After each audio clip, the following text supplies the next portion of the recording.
ಎಲ್ರಿಗೂ ನಮಸ್ಕಾರ. ಇವತ್ತು ನಾವು ಕರ್ನಾಟಕ ಸರ್ಕಾರದ ಒಂದು ತುಂಬನೇ ಮಹತ್ವಾಕಾಂಕ್ಷಿ ಯೋಜನೆ ಸ್ವಾವಲಂಬಿ ಸಾರಥಿ ಬಗ್ಗೆ ಮಾತಾಡೋಣ. ರಾಜ್ಯದ ನಿರುದ್ಯೋಗಿ ಯುವಕ ಯುವತಿಯರನ್ನ ಸ್ವಾವಲಂಬಿಗಳನ್ನಾಗಿ ಮಾಡೋಕೆ ಇದು ಒಂದು ಅದ್ಭುತವಾದ ಅವಕಾಶ ಅಂತಾನೆ ಹೇಳ್ಬೋದು. ನಿಮ್ಮ ಕೆರಿಯರ್ನ ಸ್ಟಿಯರಿಂಗ್ ನೀವೇ ಹಿಡಿಬೇಕು, ಸ್ವಂತ ಬಿಸ್ನೆಸ್ ಶುರು ಮಾಡ್ಬೇಕು ಅನ್ನೋ ಕನಸಿದ್ಯಾ? ಹಾಗಿದ್ರೆ ಈ ಯೋಜನೆ ನಿಮಗೆ ಒಂದು ಸರಿಯಾದ ಆರಂಭವನ್ನ ಕೊಡಬಹುದು. ನೋಡಿ, ಸ್ವಾವಲಂಬಿ ಸಾರಥಿ ಅಂದ್ರೆ ಸ್ವತಂತ್ರ ಸಾರಥಿ ಅಂತ ಹೆಸರೇ ಹೇಳೋ ಹಾಗೆ ಯುವಜನರು ಬೇರೆಯವರ ಮೇಲೆ ಡಿಪೆಂಡ್ ಆಗದೆ ತಮ್ಮ ಭವಿಷ್ಯವನ್ನ ತಾವೇ ರೂಪಿಸ್ಕೊಳ್ಳೋಕೆ, ಅಕ್ಷರಶಃ ಸ್ವಂತ ಕಾಲ ಮೇಲೆ ನಿಲ್ಲೋಕೆ ಈ ಯೋಜನೆ ಸಹಾಯ ಮಾಡುತ್ತೆ. ಸರಿ, ಹಾಗಿದ್ರೆ ಈ ಸ್ಕೀಮ್ ಅಂದ್ರೆ ಏನು? ಇದು ಹೇಗೆ ಕೆಲಸ ಮಾಡುತ್ತೆ? ಬನ್ನಿ ವಿವರವಾಗಿ ನೋಡೋಣ. ಈ ಯೋಜನೆ ಅಡಿಯಲ್ಲಿ ಸ್ವಂತ ಉದ್ಯೋಗ ಶುರು ಮಾಡೋಕೆ ಕಮರ್ಷಿಯಲ್ ವೆಹಿಕಲ್ ಅಂದ್ರೆ ವಾಣಿಜ್ಯ ವಾಹನ ತಗೊಳ್ಳೋಕೆ ಸರ್ಕಾರದಿಂದ ಸಬ್ಸಿಡಿ ಸಿಗುತ್ತೆ. ಇದು ನಿಮ್ಮ ಆಸೆಗೆ ಒಂದು ಎಂಜಿನ್ ಇದ್ದ ಹಾಗೆ. ಸರಿ, ಹಾಗಿದ್ರೆ ಯಾವ್ಯಾವ ಗಾಡಿ ತಗೋಬಹುದು ಅಂತ ಯೋಚನೆ ಮಾಡ್ತಿದ್ದೀರಾ? ಹೇಳ್ತೀನಿ ಕೇಳಿ. ಈ ಸ್ಕೀಮ್ ಕೆಳಗೆ ನೀವು ಪ್ಯಾಸೆಂಜರ್ ಆಟೋ ರಿಕ್ಷಾ, ಟ್ಯಾಕ್ಸಿ ಅಂದ್ರೆ ಕ್ಯಾಬ್ಗಳು ಮತ್ತೆ ಗುಡ್ಸ್ ವೆಹಿಕಲ್ ಅಂದ್ರೆ ಸರಕು ಸಾಗಣೆ ವಾಹನಗಳನ್ನ ಖರೀದಿ ಮಾಡಬಹುದು.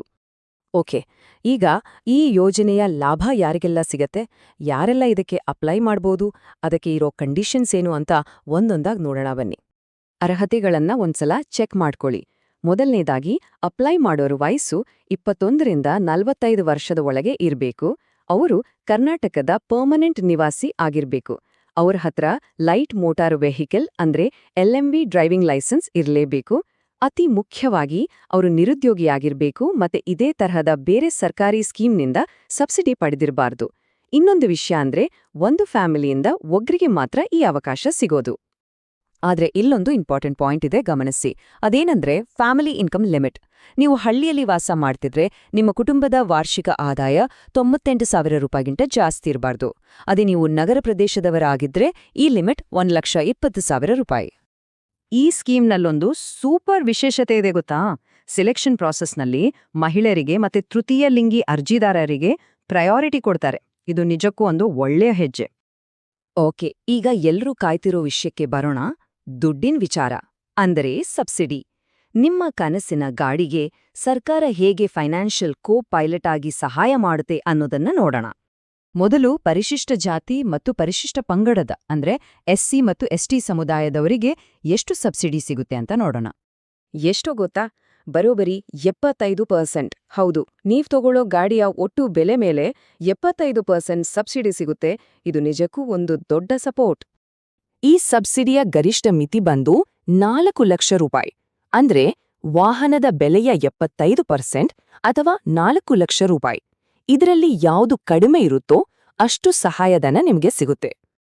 ಸರಿ, ಈಗ ಅಲ್ಪಸಂಖ್ಯಾತರು ಮತ್ತು ಇತರ ಹಿಂದುಳಿದ ವರ್ಗಗಳ ಅಂದ್ರೆ ಮೈನಾರಿಟೀಸ್ ಮತ್ತು OBC ಅರ್ಜಿದಾರರಿಗೆ ಸಿಗೋ ಸಬ್ಸಿಡಿ ಬಗ್ಗೆ ತಿಳ್ಕೊಳ್ಳೋಣ. ಈ ಕ್ಯಾಟಗರಿಯವರಿಗೆ ಗಾಡಿಯ ಒಟ್ಟು ಬೆಲೆ ಮೇಲೆ 50% ಅಂದ್ರೆ 50% ಸಬ್ಸಿಡಿ ಸಿಗುತ್ತೆ.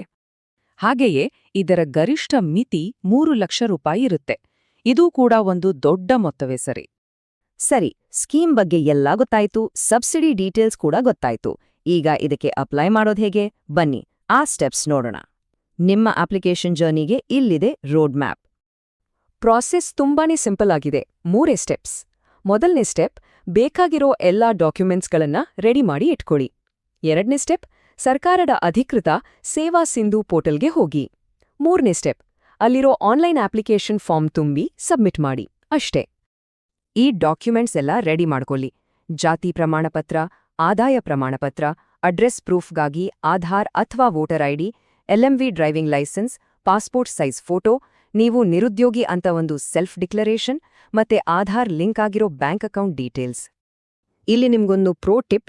ಈ ಜಾತಿ ಮತ್ತು ಆದಾಯ ಪ್ರಮಾಣಪತ್ರ ಇದೆಯಲ್ಲ, ಇದನ್ನ ತಹಸೀಲ್ದಾರ್ ಆಫೀಸ್ನಿಂದ ತಗೊಳೋಕೆ ಸ್ವಲ್ಪ ಟೈಮ್ ಹಿಡಿಯುತ್ತೆ. ಅದಕ್ಕೆ ಅಪ್ಲಿಕೇಶನ್ ಹಾಕೋಕ್ ಮುಂಚೆನೇ ಇವನ್ನ ರೆಡಿ ಮಾಡಿ ಇಟ್ಕೊಂಡ್ರೆ ತುಂಬಾ ಒಳ್ಳೇದು, ಟೆನ್ಷನ್ ಇರಲ್ಲ.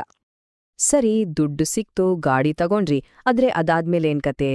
ಕೆಲವು ರೂಲ್ಸ್ ಇವೆ, ಅದನ್ನ ಪಾಲಿಸ್ಲೇಬೇಕು. ನಿಮ್ಮ ಮುಂದಿನ ಪ್ರಯಾಣ ಸ್ಮೂತ್ ಆಗಿರ್ಬೇಕು ಅಂದ್ರೆ ಈ ನಿಯಮಗಳನ್ನ ತಿಳ್ಕೊಂಡಿರೋದು ಬಹಳ ಮುಖ್ಯ. ನೆನಪಿಡಿ, ಗಾಡಿನ ವಾಣಿಜ್ಯ ಬಳಕೆಗೆ ಅಂದ್ರೆ ಯೆಲ್ಲೋ ಬೋರ್ಡ್ನಲ್ಲೇ ರಿಜಿಸ್ಟರ್ ಮಾಡಿಸಬೇಕು.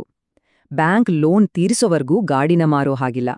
ಗಾಡಿ ಮೇಲೆ KMDCಯಿಂದ ಸಹಾಯಧನ ಪಡೆದಿದೆ ಅಂತ ಬರೆಸಿರ್ಬೇಕು. ಕೊನೆಯದಾಗಿ ಸಬ್ಸಿಡಿ ದುಡ್ಡು ಬಿಟ್ಟು ಉಳಿದ ಬ್ಯಾಂಕ್ ಲೋನ್ ಮತ್ತು ಅದರ ಬಡ್ಡಿನ ನೀವೇ ಪೂರ್ತಿಯಾಗಿ ಕಟ್ಟಬೇಕು. ಹಾಗಾದ್ರೆ ನಿಮ್ಮ ಸ್ವಂತ ಉದ್ಯಮದ ಕನಸಿಗೆ